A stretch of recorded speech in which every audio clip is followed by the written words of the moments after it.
Good day, everyone. For our lesson for today is all about Unit 3, Lesson 1, Bilingual Education and Bilingual Education Policy or BEP in the Philippines. We will explore an important aspect of the Philippine education system, which is the Bilingual Education Policy or BEP. The BEP aims to develop Filipinos who are proficient in both English and Filipino, recognizing the unique role each language plays in national development and identity. So this policy was created not just to promote bilingualism but also to improve learning outcomes by assessing specific subjects to be taught in either English or Filipino. So as future educators, we will understand or understanding the background, the goals, and the challenges of the BEP is essential. It allows us to appreciate how language planning shapes our classrooms and supports the academic growth and cultural awareness of our students, especially here in the Philippines. But before anything else, let's have here our learning goals. So at the end of the lessons, you should be able to understand the 4 language situations that could affect a bilingual education policy, and also we're going to examine the Philippine Bilingual Education Policy document to fully understand its goals, implementation mechanisms, and challenges encountered in language education. So before anything else, let's talk about first what is bilingualism. So Bloomfield 1933 described the bilingualism as native-like control of 2 languages. So meaning that an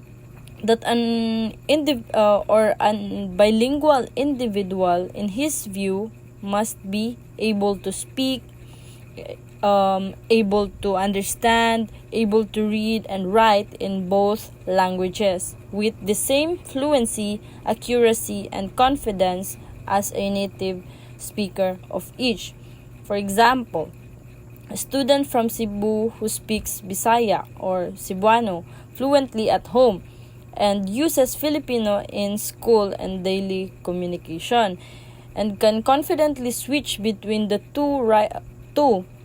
Let's say it's in writing essays, telling stories, and understanding text, and speaking naturally in both languages would be considered bilingual under Bloomfield's strict definition. So in this case, the student the student does not only speak or understand the languages but has achieved a level of mastery where they can function in both languages as taught. They were a native speaker of each, and also fulfilling Bloomfield's idea of native-like control in both Tagalog and English. So another definition from Hogan 1953, it tells that it emphasizes more on practical and functional definition of bilingualism. And also, he suggested that bilingualism is not necessarily about achieving native-like control of 2 languages as Bloomfield described earlier, as what I've said earlier. So instead, Hogan argued that bilingualism can be defined by the ability to produce meaningful utterances in another language. So this means that a person is bilingual if they can communicate effectively and appropriately in both languages, even they may not have the same level of fluency or accuracy in each language. So Huggins' definition focus on communication rather than perfection as what kay Bloomfield na definition, but it acknowledges that an individual may have varying degrees of proficiency in both languages but still be able to use both language meaningful in different contexts. But together, their definition highlight that bilingualism involves the functional use of two languages, whether through fully mastery or meaningful communication. So in language, there is a term called diglossia. It is used to refer the use of two languages or varieties of language within a society, where each variety serves distinct social functions. So in a diglossic situation, one language or variety is typically used for formal, prestigious, and institutional purposes.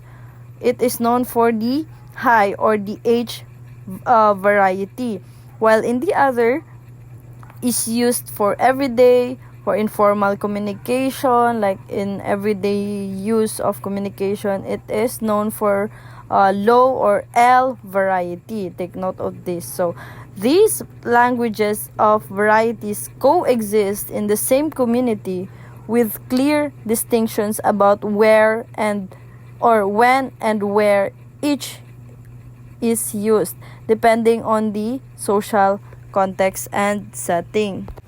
So to better understand the diglossia, Fisherman identifies four language situations where bilingualism and diglossia may exist with or without each other. So here, in this situation, everyone in the community speaks two different languages.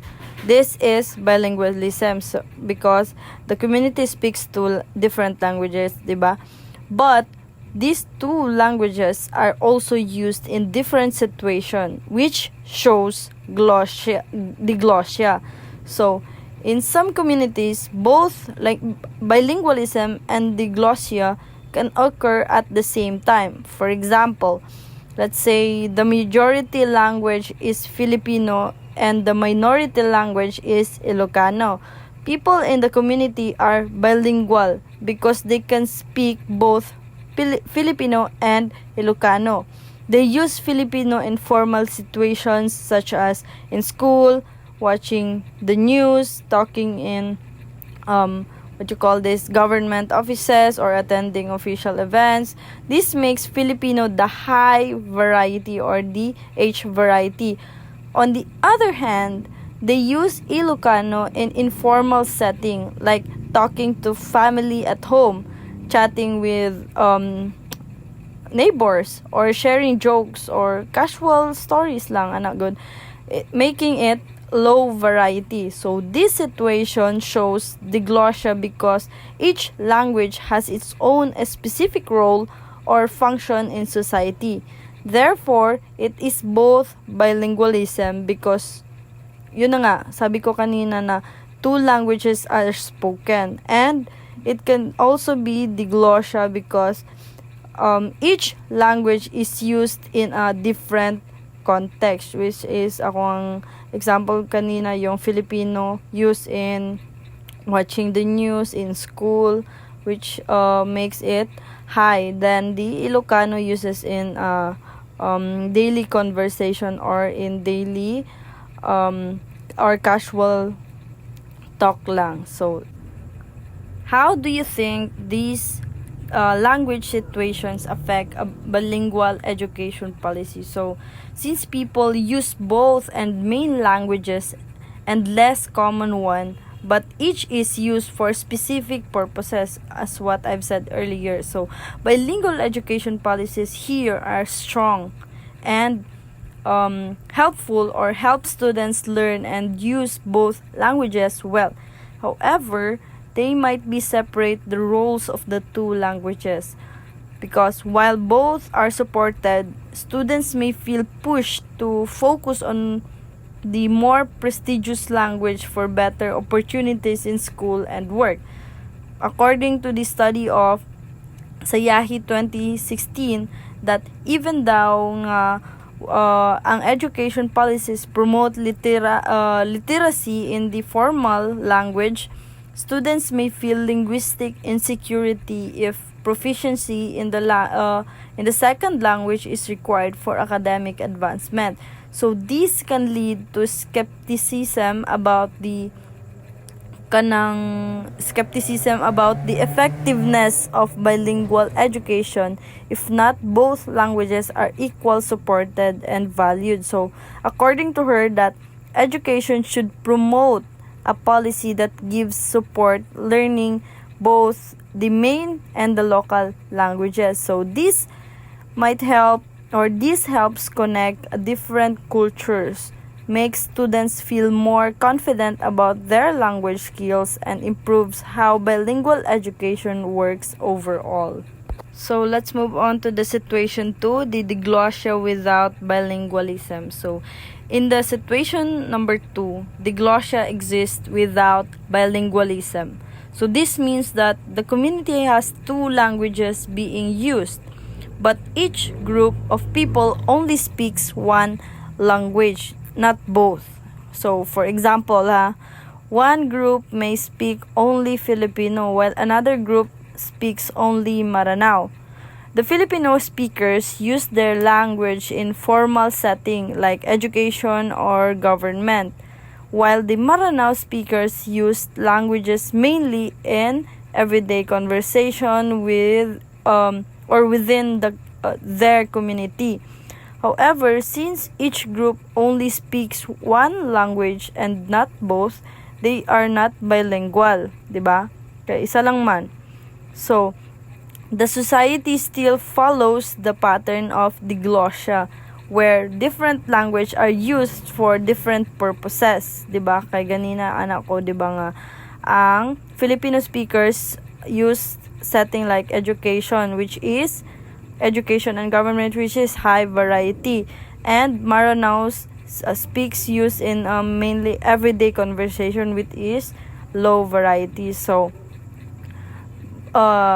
this still follows the pattern of diglossia, that's what I've said, where different language are used from different purposes, but individual people are not bilingual because they only use one of the two languages. So in this second situation, the diglossia without bilingual, so how do you think this language situation affect a bilingual education policy? So in this case, different groups use, di ba, different languages for specific needs, but most people only speak one language. So bilingual education here is very challenging. So as a student, so in the classroom, specifically here sa Philippines, the student came from diverse culture. The students may not see the need to learn the other group's language. Policies may aim to help people shift to another language or add a second one. However, without a strong support from the community, this plan or kaning bilingual education policy might not succeed. According to Sayahid 2016 explains that in societies with diglossia, ignoring local languages in policy can exclude students and make learning harder, especially if the teaching language isn't the one they speak at home. When students are taught in a language they are not familiar with, they may struggle to understand lessons, participate in class, and develop critical thinking skills. So, syempre, diba, if ang situation, like, wala gid, dili gid, diverse kayo imo ang classroom. So, this language mismatch can lead to feelings of exclusion, as students may feel disconnected from both the education system and the cultural identity. Over time, these difficulties can negatively affect their academic performance, their self-esteem, and future opportunities. So now we are here in the third situation, which is diglossia and bilingualism together. So In this situation, both bilingualism and diglossia exist in the community. So this means that everyone can speak and understand two languages, the majority language and the minority language. So for example, in a Filipino community, so here in the Philippines, the majority language might be Filipino, di ba? While the minority language could be Cebuano, maybe Hiligaynon, Maguindanao, Nana.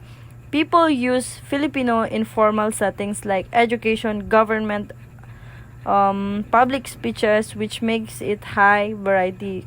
Motoong gingon ganina. While they speak Cebuano, like in the informal conversation, make it low variety because the whole community uses two languages or two different languages and assigns them to different roles depending on the situation. So how do we think will these language situations, the third one, diglossia and bilingualism together, affect a bilingual education policy? So these policies can support learning in both languages for all subjects.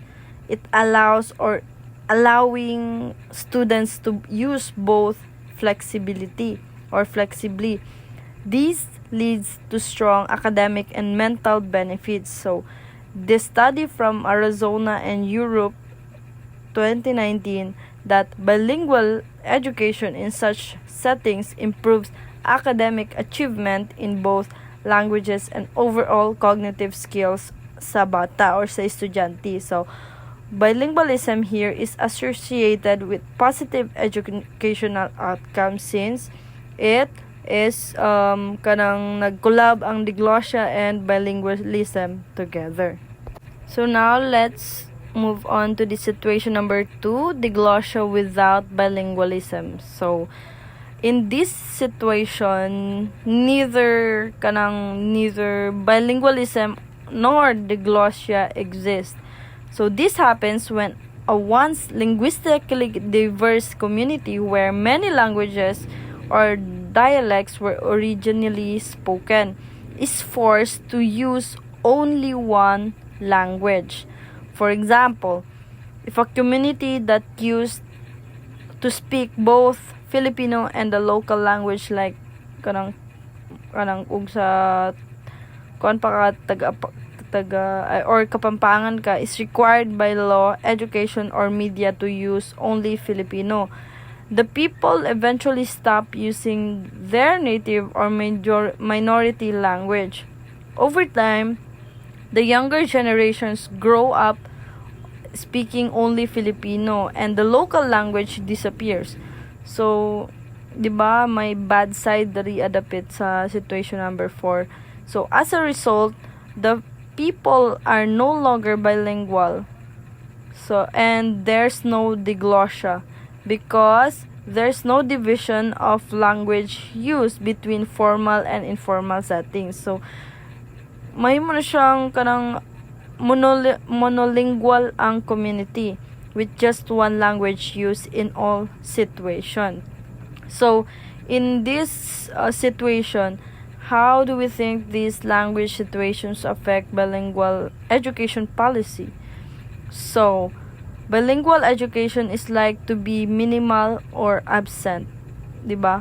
Kay policies may focus on assimilation into the dominant language. Mag-focus lang siya sa dominant language kanang gina-risk niya ang or risking the loss of minority languages and cultural identity.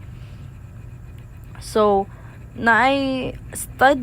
case studies in English only policy context shows that the lack of support from bilingualism leads to inconsistent implementation and can disadvantage minority students both academically and socially. So, kumbaga here in this situation, culturally diverse na ang classroom and mas masamot pa jud siya. So, what is language competence? So, language competence refers to our internal knowledge of language rules. Ibig sabihin, even if you haven't heard a sentence before, you can still understand it or even create one correctly. So, bakit? Why? Because your brain already knows the patterns or rules of the language. You may not realize that, pero alam mo na dapat may subject, may verb, and object sa sentence. This knowledge is automatic. Hindi mo na kailangang isipin kung tama ba o mali habang nagsasalita ka. So example, let's say someone says, the monkey danced on the roof. Now, you probably haven't heard that exact sentence before. Pero bakit naiintindihan mo siya agad? Because your brain recognizes that the monkey is the subject, dance is the verb, and on the roof is the prepositional phrase. So kahit bago ang sentence, familiar ang structure sa utak mo, especially the basic one rather. So this shows that language competence is unconscious knowledge. Hindi mo kailangan mag-memorize ng grammar rules para makabuo ng tamang sentence. Your brain just knows how it works. That's why, even yung mga young children who never studied grammar can already speak correctly in their own language. So, this idea came from Noam Chomsky in 1965. He called it linguistic competence, the mental system of grammar rules that we all have. So now, there's also linguistic performance, which is different. Competence is what you know, performance is how you use it. Example, alam mong dapat sabihin ay he goes to school, pero dahil kabado ka sa harap ng class, nasabi mong he go to school. So, the knowledge is there, pero your performance was affected by nervousness or distractions. Next, achieving bilingual competence in the Philippines. So here in the Philippines, bilingual competence in English and Filipino is not just possible, it's practical. This is because of our history, culture, and educational system. According to Gonzalez 1998, bilingualism is deeply rooted in our society. In fact, the Department of Education formalized bilingual education through the 1987 Bilingual Education Policy. So under this policy, English is used in subjects like science and math, especially the English one. Filipino is used in araling panlipunan and Filipino classes, even the edukasyon sa pagpapakatao in elementary level, tsaka high school level. So example, science class, the heart pumps blood throughout the body. Then the Filipino class, ang wika ay kaluluwa ng ating kultura. Also, we Filipinos often do code switching, yung paghalo ng English at Tagalog when we talk. According to Bautista 2004, this shows high proficiency and flexibility, not confusion. Alright, next, the role and benefits of regional languages as auxiliary media of instruction for young learners. So let's now talk about the regional language. These are also important in education. When we say auxiliary media of instruction, we mean using a child's mother tongue or regional language to support learning. This was discussed by Nolasco 2008. Example, instead of saying good morning, a teacher in General Santos City might say mayong buntag to young students. This helps children understand faster and learn better. So, why use regional languages? They bridge the gap between home and school. They promote inclusive learning. They encourage diversity in the classroom. And also, benefits include better comprehension, stronger cognitive development, preservation of local culture, easier transition to learning Filipino and English later on. So next, Philippine Bilingual Education Policy Provisions and Challenges. Now, let's look at the challenges of bilingual education in the Philippines. The main guideline here is DepEd Order number 52 series of 1987, which states that Filipino and English should be the primary languages of instruction, or the LOI. But it's not always easy to implement. Challenges include resource limitations, kulang ang textbooks and teaching materials in Filipino and regional languages. Teacher proficiency. Some teachers struggle with English or Filipino. Multilingual environment with over 180 languages, it's hard to create one standard. And also curriculum constraints. English and Filipino are taught separately, which affects holistic learning. So next is the advantages of implementing a bilingual program. So despite the challenges, there are many advantages to bilingual programs. First, enhanced cognitive skills. Students who speak multiple languages tend to be better at solving problems and thinking critically by Nolasco 2008. Example, a bilingual student can solve a math problem in English, then explain it in Filipino. Flexible and smart, right? Next, cultural preservation. Using Filipino and regional languages keeps our traditions and identity alive by Berlongon 2011. Global competence. English prepares students for global communication and opportunities. DepEd 2009. Then next is disadvantages of implementing a bilingual program. Of course, there are also disadvantages we need to consider. First is the implementation complexity. Bilingual programs need a lot of resources and training. It is stated by Gonzalez 1998. Potential languages confusion.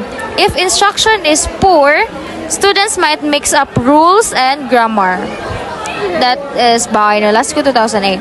And also the equity concerns. Some students don't get enough support in English or Filipino, especially in far provinces.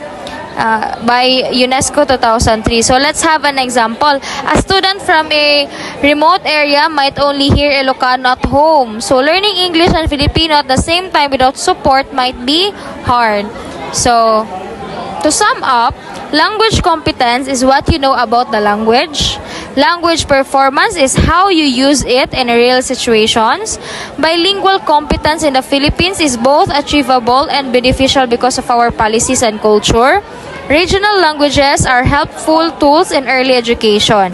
While there are challenges, the advantages of bilingualism, like better thinking skills, cultural identity, and global readiness, make it worth supporting. Hello everyone, my name is Danilo Yu III, and today I'm gonna be discussing the bilingual education and bilingual education policy in the Philippines. So, in the Philippines, we have two official languages, and that would be English and Filipino. So, English is widely used for formal and business communication, while Filipino is recognized as the national language. So in 1974, the government introduced the Bilingual Education Policy or BEP. It requires both languages to be used as a media of instruction in primary and secondary schools. And later on in 1987, the advocacy for a bilingual nation competent in both Filipino and English was strengthened by the 1987 Constitution. So, this constitution specified that Filipino would be the language of instruction for Filipino subjects and Araling Panlipunan, while English would be used as the language of instruction for mathematics and science. So, consistent with the 1987 constitutional mandate and declared policy of the National Board of Education under Resolution number 73-7 series of 1973, the Department of Education, Culture and Sports or DECS created its language policy. So this policy was first put into action in 1974 through Department Order number 25 titled Implementing Guidelines for the Policy on Bilingual Education. So under this policy, the use of Filipino in English was clearly separated depending on the subject. Like I said earlier, Filipino was used for subjects like social studies, arts, physical education, and practical arts, while English was the medium for science, mathematics, and technology. This division was further reinforced by Department Order number 52 in 1987. So the bilingual education policy has specific aims and goals. First, it aims to achieve national competence in both Filipino and English by teaching both languages and using them as media of instruction across all levels. And also, regional languages are also used as auxiliary languages, especially in grades 1 and 2. The goal is for every Filipino to have the language skills necessary to perform their functions and responsibilities within the country and the global community. The major goals of the policy include enhancing learning through two languages for quality education, promoting Filipino as a language of literacy, developing Filipino as a symbol of national unity and identity, and intellectualizing Filipino as a language of scholarly communication, and maintaining English as an international language, especially in science and technology. The policy also outlines how languages are to be used in education. Like I said earlier, no, Filipino and English are assigned as media of instruction for specific subjects based on Department Number 25, and regional languages will be used as auxiliary media of instruction, and as initial literacy languages were needed. Both Filipino and English, excuse me, will continue to be taught as subjects at all education level to develop bilingual competence. And finally, the entire education system is responsible for improving the teaching and use of both languages, making sure that their specific functions are clearly specified in Philippine schooling. So at the tertiary level, instructions are expected to take the lead in the continuing intellectualization of Filipino. But this program should be also pursued at the elementary and secondary levels. So the DECS will work closely with the National Language Commission as mandated by the 1987 Constitution to further develop and enrich Filipino. The department is also responsible for creating programs that make the policy work, including partnering with government and non-government organizations. And finally, funding will be allocated for areas like producing materials, in-service teacher training, enrichment programs for non-Tagalog speakers, and standardizing Filipino for classroom use and developing evaluation tools. So that's pretty much it for my report. Thank you so much for listening, and I hope you learned something. Thank you.